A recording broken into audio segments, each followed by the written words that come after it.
بسم اللہ الرحمن الرحیم ایاک نعبد و ایاک نستعین۔ پاکستان کے سامنے سب سے بڑے چیلنجز آج کیا ہیں؟ نمبر 1 چیلنج کہ ہم نے اپنی ملک کی انوائرمنٹ کا دھیان رکھنا ہے۔ ہم نے فارسٹ کور اس ملک میں دنیا کی ایوریج سے بہت نیچے جا چکا ہے۔ جنگلات جو بنائے تھے انگریز نے وہ بھی ہم نے ختم کر دیا۔ ہم نے اپنے دریاؤں کو پلوٹ کر دیا، پانی کے اندر وہ چیزیں ڈالی ہیں جس کی وجہ سے نیچے جیسے جیسے انڈس نیچے جاتا ہے جو دریائے سندھ، تو جو نیچے پانی ہے زمین کے نیچے وہ پلوٹ ہوتا جا رہا ہے۔ ایک سپریم کورٹ کی فیصلہ ہے، اس میں سپریم کورٹ نے کہا کہ کس طرح جو گراؤنڈ واٹر ہے سندھ کے اندر وہ 70% پلوٹڈ ہے۔ پھر ہم نے اپنی جو ہوا ہے اس کو پلوٹ کر دیا، اپنے ایٹماسفیئر کو۔ لاہور کے اندر جو پولوشن ہے اب وہ، اور خاص طور پہ سردیوں میں، تو وہ جو ڈینجر لیول سے بھی اوپر چلی جاتی ہے پولوشن۔ اس کا مطلب کہ بچوں کے اوپر، بوڑھوں کے اوپر اس کا بہت برا ان کی صحت کے اوپر اثر آتا ہے۔ اور اس کی وجہ یہ ہے کہ ان پلانڈ سٹی ہے۔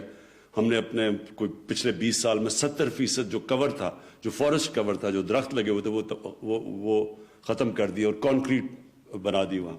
پھر ہم نے پرواہ نہیں کی کہ جو چیزیں پلوٹ کرتی ہیں ایٹماسفیئر کو، مثلا جو بھٹے ہیں اینٹوں کے، اس کے لیے کوئی آلٹرنیٹیو نہیں سوچا۔ اور جو آگے ہمارے لیے چیلنجز آ رہے ہیں وہ یہ کہ پاکستان نمبر 5 پہ ہے وہ ملک جو کہ کلائمیٹ چینج سے سب سے زیادہ متاثر ہوگا۔ تو اس لیے ایک گورنمنٹ جو کہ اپنی انسانوں کا سوچتی ہے اور اگلی الیکشن کا نہیں سوچتی، اس گورنمنٹ کے لیے امپورٹنٹ ہے کہ سب سے پہلے آج سے ہم پلاننگ کریں کہ ہم اپنے آنے والی جنریشنز کے لیے کس طرح ایک بہتر پاکستان چھوڑ کے جائیں گے۔ ایک وہ پاکستان جس طرح میں جب بڑا ہوا تھا تو پاکستان کی ماحولیت بالکل فرق تھی۔ لاہور میں جو عام نلکے کا پانی تھا وہ بڑا، یعنی ساری نلکے کا پانی پیتے تھے، بلکہ میرے گھر کے باہر نہر تھی اور میں نے اپنی آنکھوں سے دیکھا ہوا گرمیوں میں لوگ سائیکل سے رکتے تھے اور نہر سے پانی پیتے تھے، اور وہی نہر پھر آہستہ آہستہ پلوٹ ہوتی دیکھی۔ سورج سارا چلا گیا نہر میں۔ دریا راوی ہمیں یاد ہے، بوٹنگ کرتے تھے، چھوٹے ہوتے تھے تو اسپیشل ٹریٹ ہوتی تھی کہ وہ 12 دری میں وہ کشتی میں جائیں۔ وہی دریائے راوی ایک سیوریج ڈمپ بن چکا ہے۔ تو یہ جو ہم نے اپنی، جو بھی آیا اس نے 5 سال کا سوچا اپنی الیکشن کا، کسی نے آگے نہیں سوچا کہ آگے ہم کس طرح کا پاکستان چھوڑ کے جائیں گے۔ تو ہماری گورنمنٹ کے اوپر یہ سب سے، میرے خیال میں میری گورنمنٹ پہ سب سے بڑی ذمہ داری یہ ہے کہ ہم یہ اپنے ملک کو، اس کے اندر جو یہ انوائرمنٹل ڈیگریڈیشن آئی ہے، اس کو ہم ٹھیک کریں اور اس ملک کو، اپنی قوم کو اس راستے پہ لگائیں کہ ہم یہ سب کچھ پھر واپس اپنی انوائرمنٹ کو، اپنے فارسٹ کور بھی امپروو کریں، اپنے درائے بھی صاف کریں، اپنی جو ایئر پولوشن ہے اس کو بھی ٹھیک کریں۔ تو یہ جو ہمارا انیشیٹو تھا، پاکستان کی تاریخ میں پہلی دفعہ کسی گورنمنٹ نے درخت لگانے کا سوچا، اور بڑا مذاق اڑایا گیا ہمارا شروع میں۔ جب پختونخوا میں ہماری حکومت آئی تو ہم نے فیصلہ کیا کہ 1 ارب درخت اگائیں گے، تو مسلسل مذاق اڑا، اور ابھی بھی جو ہمارے مخالف ہیں وہ مانتے ہی نہیں کہ یہ کوئی ہو سکتا ہے، کیونکہ کسی نے یہ سوچا ہی نہیں ہے ان چیز کا، کیونکہ کسی نے سوچا ہی نہیں آگے 5 سال سے آگے کہ کیا ہوگا۔ تو میں اس میں پہلے تو میں جو پختونخوا کے اندر ہمارا جو بہت کامیاب ایکسپیریمنٹ ہوا 1 ارب درخت لگانے کا، اور وہ جو ہم نے، جس طرح زرتاج نے کہا کہ ہم نے باہر سے آڈٹ کروائی۔ WWF ایک باہر کی انٹرنیشنلی اکنالجڈ NGO ہے، اس نے پہلے 2 دفعہ ویریفائی کیا، اور اس کے علاوہ پھر ورلڈ اکنامک فورم انہوں نے اپنی طرح ویریفائی کر کے اس کو سپورٹ کیا، ہماری جو بلین ٹری سونامی تھی۔ آج ہمارے منسٹر بیٹھے ہوئے ہیں پختونخوا کے جو فاؤنڈر ممبر بھی ہیں تحریک انصاف کے, شاہ فرمان کے ساتھ یہ اشتیاق اڑموڑ, تو انہوں نے ان کو وزیر بنایا میں نے جب 2013 میں, اور انہوں نے پھر ایک اس طرح کی چیزیں ایک جنون سے صرف ہوتی ہیں, ایک 9 to 5 جاب میں ایسی چیزیں نہیں ہوتی. تو پہلے تو مقابلہ کیا انہوں نے ٹمبر مافیا کا, اور اس میں پھر ہم شہادتیں بھی ہوئیں فارسٹ گارڈز کی, اور پھر میں نے ایک تصویر, ایک مجھے پتہ چلا کہ ٹمبر مافیا نے کسی کو ہمارے فارسٹ گارڈ کو مارا, تو میں نے اس کو ٹیکسٹ کیا کہ خود جائے, تو پھر میں نے تصویر دیکھی کہ اشتیاق اڑموڑ ایک کلیشنکوف پکڑ کے جا رہے ہیں ان کے پیچھے. تو اس طرح کے ریزالو سے پھر جب اس طرح کی ڈٹرمنیشن ہوتی ہے تو اس لیے وہ سارا ہمارا پروجیکٹ کامیاب ہوا. اب یہ جو نیا انیشیٹو ہے, میں امین اسلم آپ کو خاص طور پہ اس کے اوپر کریڈٹ دیتا ہوں, اور ساتھ ساتھ شاہ فرمان آپ کو بھی جو ہمارے گورنر ہیں کے پی کے, کیونکہ دیکھیں یہ لوگ عوام درخت تب اگائے گی اور ان کو پھر ان کی حفاظت کرے گی جب عوام کو ان کے بینیفٹ سے پتہ چلے کہ ہمارے لیے کیا ہے. میں بھوکا مر رہا ہوں اور مجھے کوئی کہے جی درخت اگا دو, میں کیوں درخت اگاؤں گا؟ سردی میں میرا برا حال ہے, برف پڑی ہوئی ہے, تو میں کیوں وہ درخت نہیں کاٹوں گا اپنے آپ کو گرم رکھنے کے لیے. تو یہ جو انیشیٹو ہے یہ بڑا ضروری ہے کہ مقامی لوگوں کو اس سے فائدہ ہوگا, لوگوں کو بینیفٹ ہوگا درخت اگانے کا.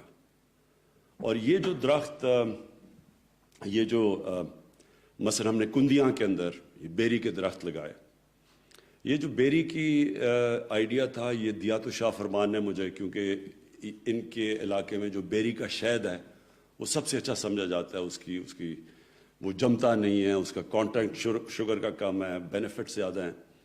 تو ہم نے پھر یہ جو ابھی امین اسلم نے آپ کو پلانٹیشن دکھائی ہے, کندیاں کا ایک بہت بڑا جنگل ہوتا تھا انگریز کے زمانے میں میاں والی میں ڈسٹرکٹ میں, تو یہ بالکل ختم ہو چکا تھا. ہم نے اپنے پرانے سارے جنگل ختم کر دیے تھے.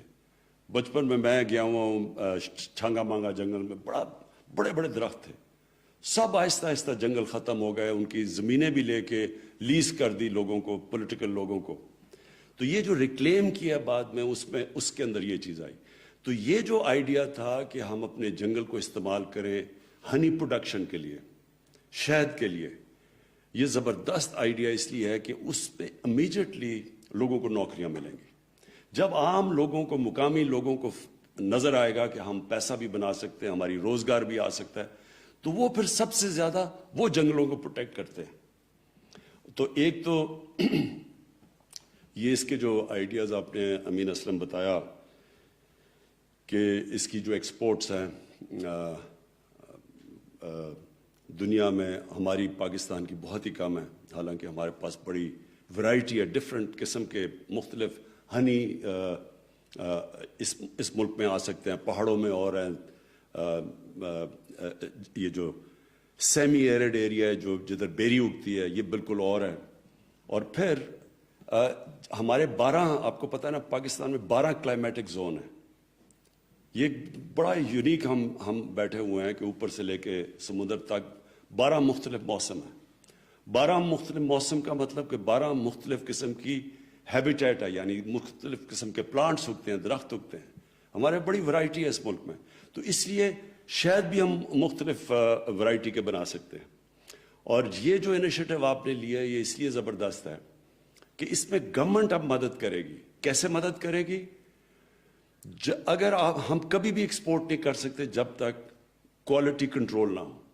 ایکسپورٹ صرف ہوتی کوالٹی کنٹرول پہ ہے. ہمارے پاس اس وقت جو سبزیاں ہیں دنیا میں بہترین سبزیاں ہیں, ہمارا پھل ہے دنیا میں مانا جاتا ہے, لیکن بکتا نہیں ہے کیونکہ کوالٹی کنٹرول نہیں ہے. اب یہ مڈل ایسٹ میں یہاں سے جو سبزیاں اور جو ہم پھل ایکسپورٹ کر سکتے ہیں کوئی مقابلہ نہیں کر سکتا پاکستانی پھل کا.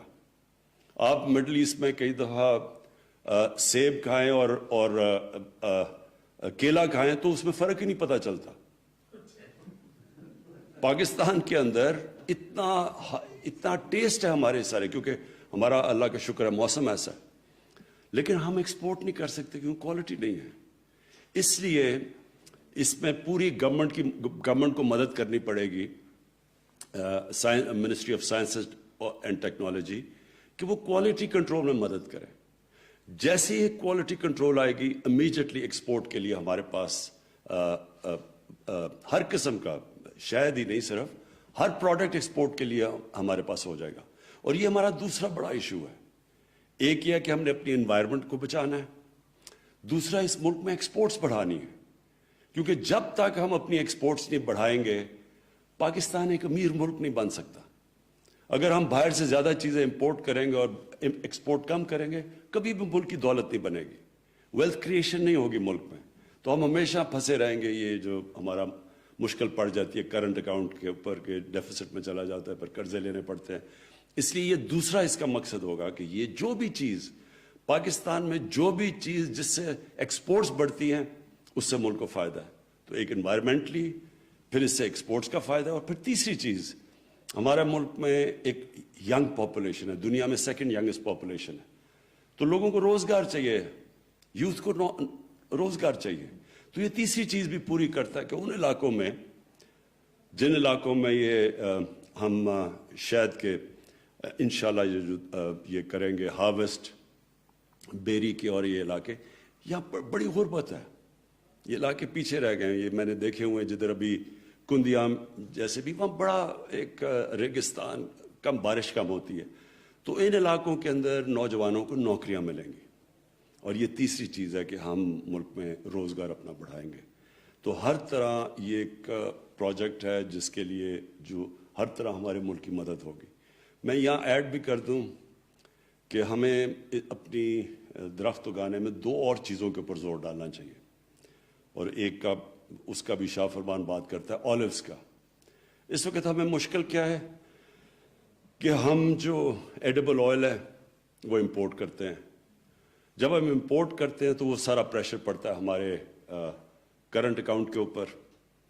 ہم اس وقت پتہ نہیں 3 ارب ڈالر کی ہم امپورٹ کرتے ہیں جو ایڈیبل آئل ہے، جو گھی ہے.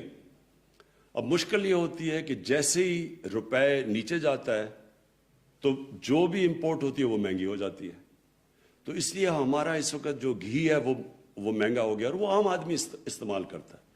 تو اگر ہمارے یہ جو بلین ٹری کے اندر، 10 بلین ٹری کے اندر ہم پورا زور لگا دیں آلیو کی پلانٹیشن کے اوپر، میں آپ کو یقین دلاتا ہوں کہ ہمارا یہ مسئلہ ہی حل ہو جائے گا. بلکہ پاکستان ایکسپورٹ کرے گا، ہم آلیو آئل ایکسپورٹ کر سکتے ہیں.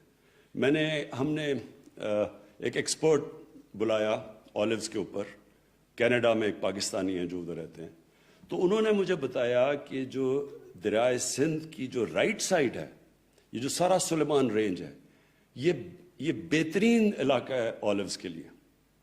میں نے تو بلکہ اپنے گھر میں آلیوز لگائے ہیں اور 3-4 سال میں آلیوز اگائے ہیں، اور زبردست قسم کے آلیوز اگائے ہیں. تو ایک تو یہ آلیوز کے لیے یہ ہمیں بڑا ضروری ہے، اس لیے کہ اس سے ہماری یہ امپورٹ بھی بچ جائے گی ایڈیبل آئل کی، دوسری ہم ایکسپورٹ بھی کر سکیں گے. اور پھر تیسری چیز کہ آلیوز سے جو انکم ہوگی ان سارے علاقوں میں، اور یہ سارے علاقے جب آپ انڈس کی رائٹ سائڈ پہ جاتے ہیں، جو سارے مغربی علاقے ہیں، وہاں سارے بہت زیادہ غربت ہے، وہاں اگتی نہیں ہے وہ چیزیں، نہیں بارش کم ہوتی ہے. لیکن آلیوز کے لیے بہترین جگہ ہے. اس لیے اس کے اوپر بھی پورا ہم اپنے بلین ٹری کے اندر آلیوز پلانٹیشن کے اوپر بھی پورا زور لگائیں گے.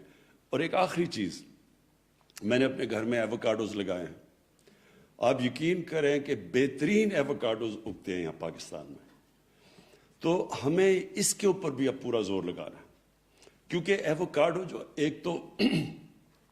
ایک تو ساری ویجیٹیبلز کے اندر، سبزیوں میں بہترین، اگر نیوٹریشن پوائنٹ آف ویو سے دیکھیں تو بہترین ویجیٹیبل ہے. دوسرا یہ ویلیو ایڈڈ ہے، یہ بڑا مہنگا بکتا ہے دنیا میں. پہلے تو پاکستان کے اندر یہ فائدہ ہوگا ہمارے لوگوں کو اگر ہم یہ زیادہ پھل اگائے، کیونکہ سارے علاقے میں بڑا اچھا اگتا ہے. اور اس کے اوپر بھی ہم اپنی بلین ٹری کے اوپر، اس ایووکاڈوز کے اوپر بھی زور ڈالیں گے. کیونکہ ایووکاڈو پروڈکشن ایک ایسی چیز ہے کہ اگر ہم نے اس سے زیادہ کر لی تو یہ وہ پھل ہے، سبزی ہے جو بہت زیادہ اس کا، یعنی اس کا اگر ہم اس کی ایکسپورٹ شروع کر دیں تو پاکستان کی آمدنی میں بہت اضافہ ہوگا. آخر میں پھر امین اسلم آپ کو اور آپ کی منسٹری کو یہ جس طرف جو آپ کر رہے ہیں اس کی مبارک دیتا ہوں، خراج تحسین پیش کرتا ہوں، کیونکہ یہ جو سب سے بڑا اپنے آنے والی جنریشنز کے لیے ہم جو کام کرنے جا رہے ہیں کہ اگر آلوز بھی اگتے ہیں تو آنے والی جنریشنز کو اس سے بہت فائدہ ہوگا، لیکن جو اپنی ماحولیات ہم نے ٹھیک کرنی ہے، جو ہم نے اپنی یہ جو ہم نے بے دردی سے اپنے دریاؤں کو اور اپنی ہوا کو، اپنی ایئر پولوشن جانے دیا اور سوچا نہیں، پلاننگ کے بغیر شہروں کو پھیلتے جا رہے ہیں، شہر کوئی پلاننگ نہیں ہے۔ میں حیران ہو گیا کہ میں نے پوچھا شہروں کے ماسٹر پلان ہی نہیں ہے شہروں کے، مطلب یہ کہ شہر پھیلتا جا رہا ہے، جو کھانے جدھر ہم اپنی فصلیں اگاتے تھے علاقے وہ سارے سوسائٹیز میں کنورٹ ہو رہے ہیں، تو آخر میں ایک بڑھتی ہوئی آبادی کو ہم کیسے کھانا دیں گے؟ تو اس کے لیے اب ہم نے اس کے اوپر بھی پورا زور لگایا کہ ماسٹر پلانز بنے شہروں کے، تاکہ ہم شہروں کو ریسٹرکٹ کر سکیں، اوپر لے جا سکیں اور اپنا جو ہمارا زرعی علاقہ ہے اس کو بچا سکیں۔ شکریہ۔